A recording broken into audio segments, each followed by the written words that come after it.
beautiful souls. So today we will be doing a reading for Virgo for December 2024. I'm Yulia and I've been doing the readings for more than 10 years.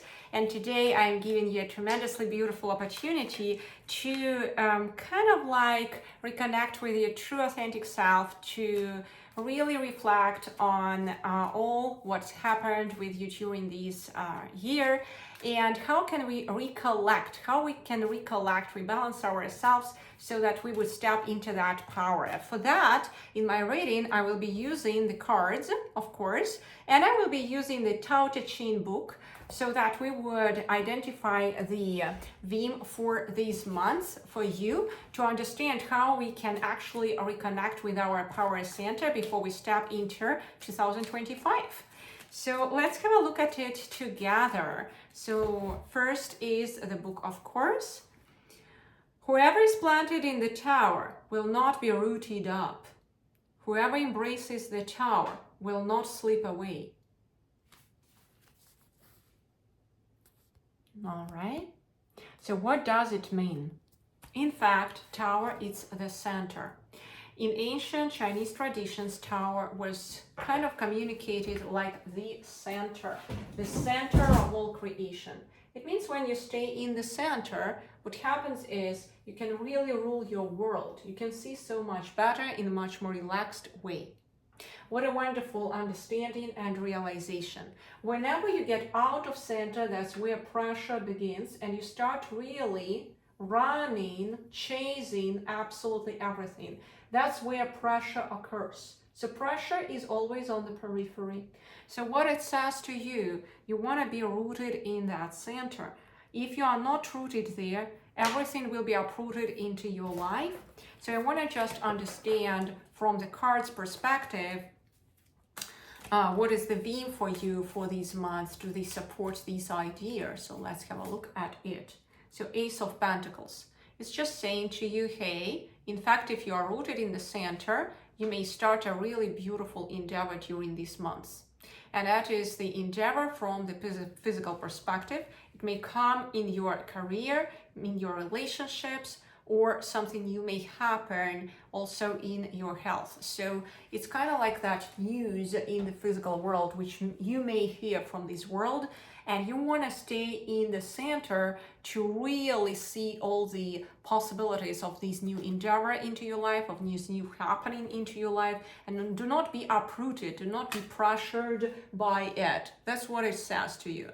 So I would say the cards and the book, they deeply support each other from that. Which kind of personal and emotional strengths you want to lean towards to, so that you would come through these months in a really safe way, I would say, so that you would actually reap all the harvest from these months, and you would just be truly having that pleasantness through the months. Because whenever like something new appears into our world, it may bring us disturbances.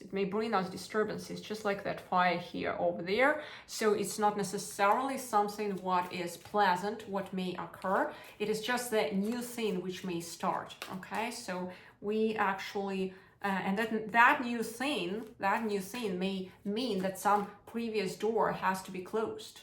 Okay, something what you've been doing before has to be closed.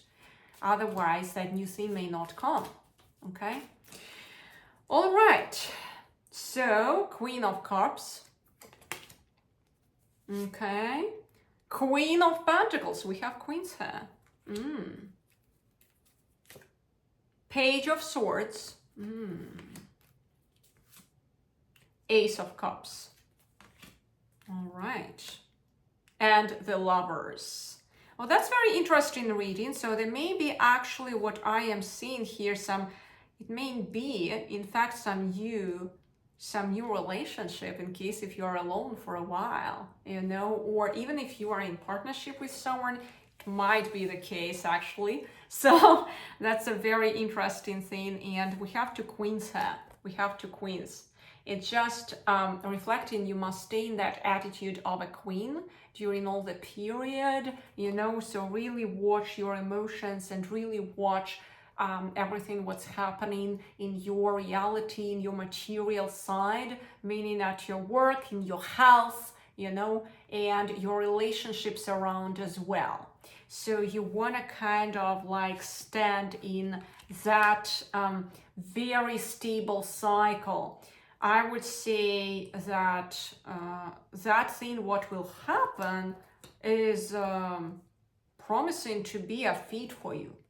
So we have this combination here, like Lovers and Ace of Cups, which says, you know, whatever will be happening, like this new either relationship or the new project, it may be a really good fit, or a new proposal. And let's say you are working somewhere and there is a new proposal, you don't want to neglect it immediately. You want to just stand and just look at it, reflect on it, you know, because it might be something new, some new thoughts may spur up there, and better to reflect on them,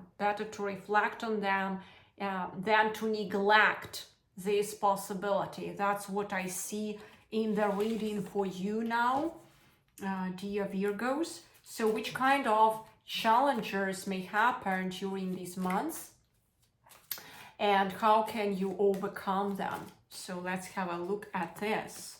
What you need to be aware of. King of Wands. Eight of Wands. The Hanged Man. Interesting. Page of Cups. All right.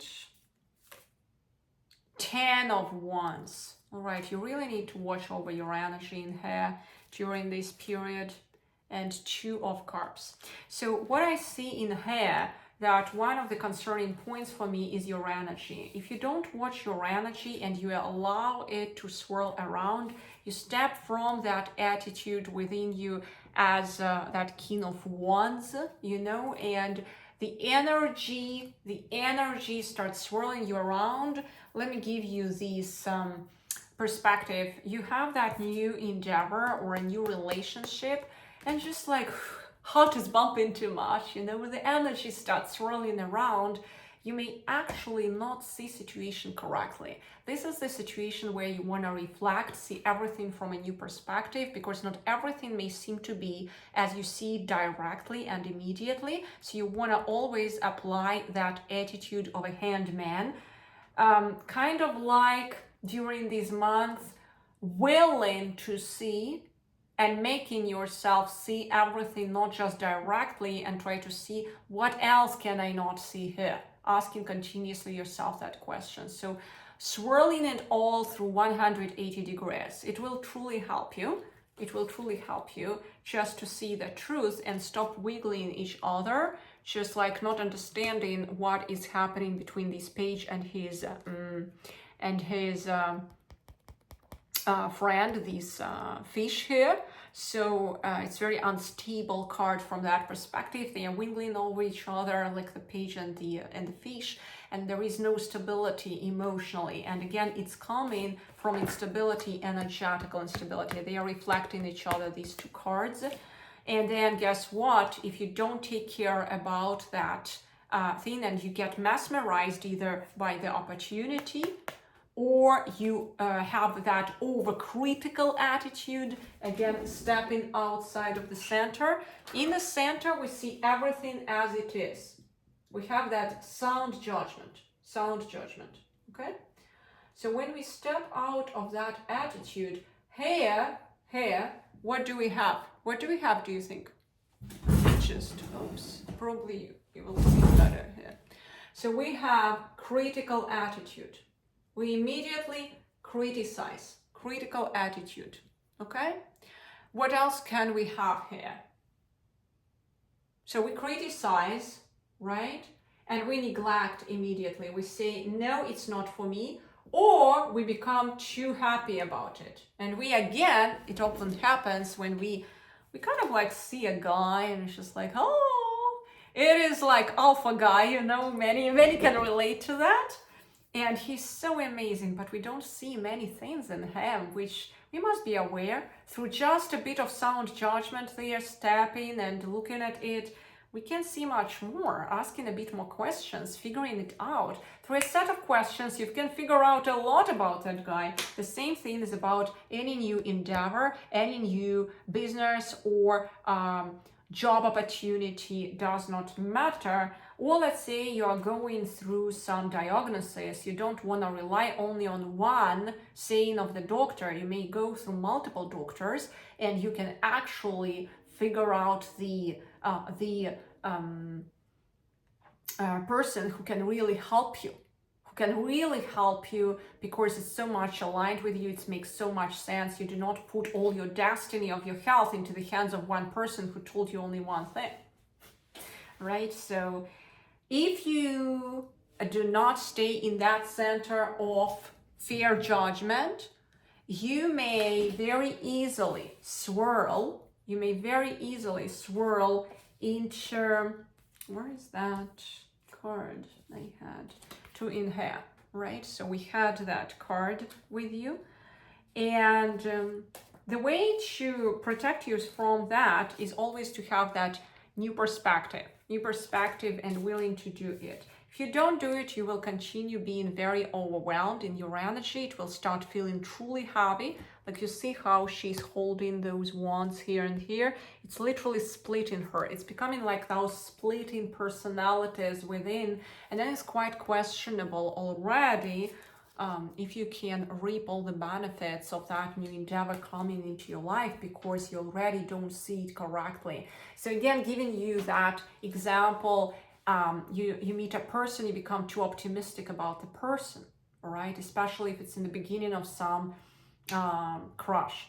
But let's say some love in endeavor, whatever, or you become too optimistic about the job offer. You know, you just missed a few questions, you missed a few like certain research about the company. You know, you didn't ask questions on the interview. There were no ringing bells there. So, or you missed certain warning things from the doctor who is talking to you, because what he told is not making sense. And there is so much commercialization today in all this industry, and so you really want to just be aware whom and what you are listening, and use your fair judgment through the process, so that you would finally stay in balance with your heart center, right? You had that card pull as well, and you would stop being in that attitude when you are wingling towards each other with this reality. You want to be balanced. You want to be balanced and stay in that art balance. And then you can actually see truly if this new thing which is coming into your life is a fit for you or not. I see actually it's a fit, but I do not want you to rely on my words. I want you to use that attitude of fair judgment, new perspective, because if you get too much over mesmerized by it, in fact, you can create pressure and everything may get spoiled and burned down. All right, so this type of inner balanced attitude and self-nurturing, self-loving attitude, bringing you back to center, reflecting whenever something is happening what brings your energy down, you just lift your energy up. Remember that everything comes from you and ends with you. You came to this world alone, you will go back alone as well. So you want to just master yourself. And the true master is always looking at that point and uses that fair judgment as it is, right? He's not over mesmerized by things, and he's not over criticizing things around him. So that's the main message for you for these months, so that you would not miss that opportunity and do not burn it down when it will occur in your life.